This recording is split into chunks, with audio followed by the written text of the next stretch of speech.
পারি নাই, routine break হয়ে গেছে, একটু ডিমোটিভেটেড ফিল করতেছিলাম। জীবন এরকমই, জীবনে প্রচুর আগাইতে হবে, প্রচুর যাইতে হবে, ঠিক আছে? This is my year, this will be my ইয়ার।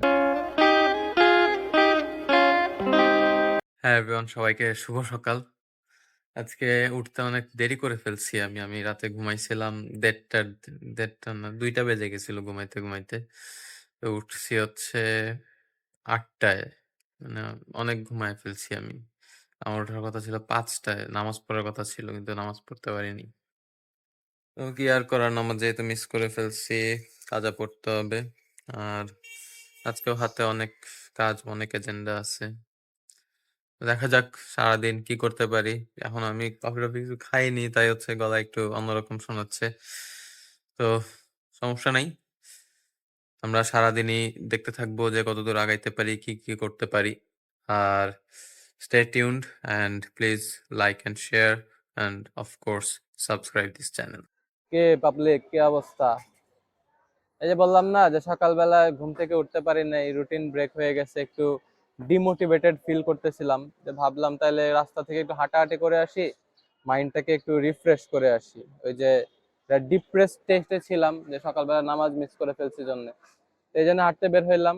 হাঁটতে বের হয়ে ভাবলাম যে চাও খাওয়া উচিত, চা খাইলে মাইন্ডটা আরো বেশি ফ্রেশ হবে, একটু বুস্ট পাবো। ঠিক আছে, তবে মেইনলি চা খাইতেছি যে টাকাটা বাংতি করার জন্য।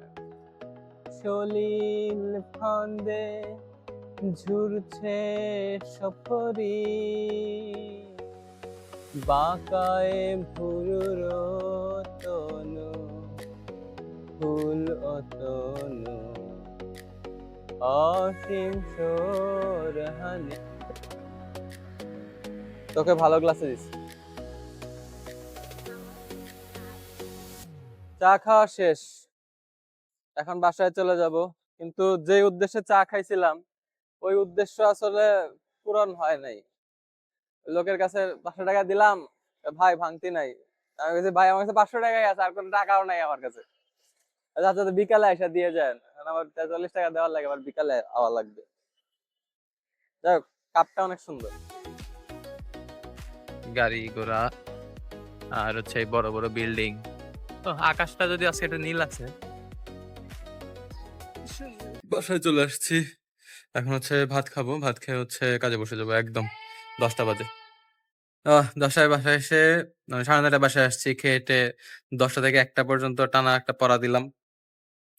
তো ওই দিন হচ্ছে কি আমার প্রোগ্রাম করতে করতে আর আমার পড়ার আর সময় পাই নাই। তো আজকে পড়লাম। এখন হইতেছে এখন গোসল করব, খাবো, নামাজ পড়বো। নামাজ পড়ে তারপর হচ্ছে ইনশাল্লাহ আবার পড়তে বসবো। আচ্ছা 3 ঘন্টা পড়াশোনা করতে হবে। 3 ঘন্টা করে ফেলছি যদিও, আর একটু মানে পড়া বাকি আছে আর কি, ওটা একটু কভার আপ করতে হবে।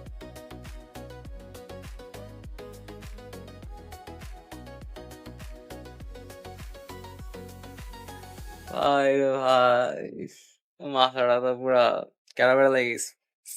ক্যারাবেলা লেগে গেছে কারণে আমি সারাদিন আছে কোনো কফি খাইনি। কোড করতেছিলাম এতক্ষণ, প্রায় 2 ঘন্টা হয়ে গেছে একটানা চেয়ারের মধ্যে বসে আছি আমি। আরে আজকে দুপুরে একটু এক্সারসাইজ করছিলাম, এক্সারসাইজ করে না জানি পায়ের কই জানি টান মান খাইছি, আল্লাহ মালুম। বাম পায়ে এমন ব্যথা করতেছে আমার, না সোজা করতে পারতেছি না ভাঁজ করে রাখতে পারতেছি। যাই হোক, প্যারা নাই।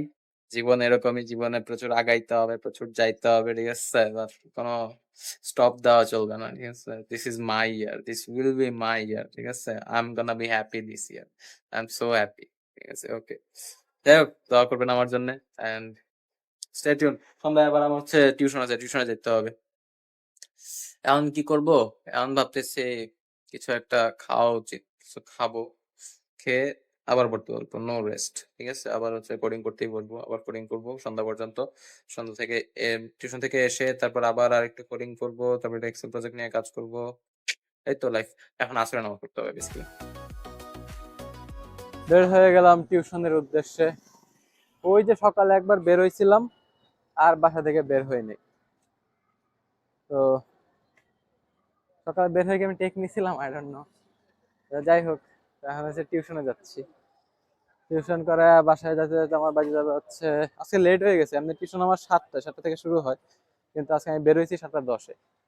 যাইতে অ্যাটলিস্ট 10-12 মিনিট তো লাগবে। এখন রাতে বাসায় ফিরতে ফিরতে আমার বাজে যাবে 9:30টার মতন।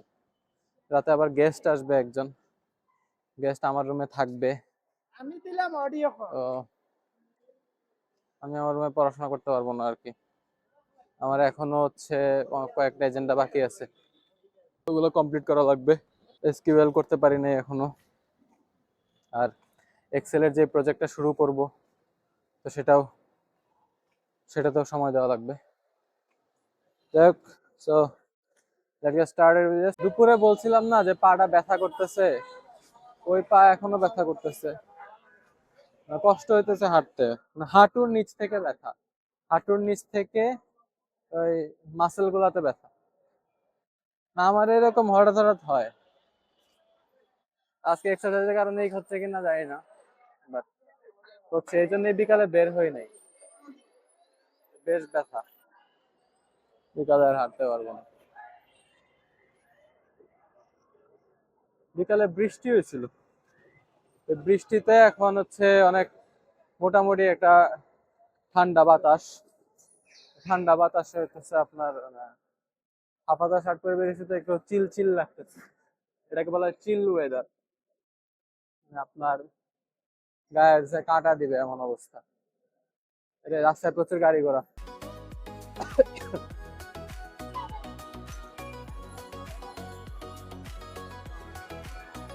ও রে, নতুন রেল লাইন লাগাইছে। টিউশন শেষ, হাইটা হাইটা গেলাম, হাইটা হাইটা এলাম, পাটা স্টিল ব্যথা করতেছে।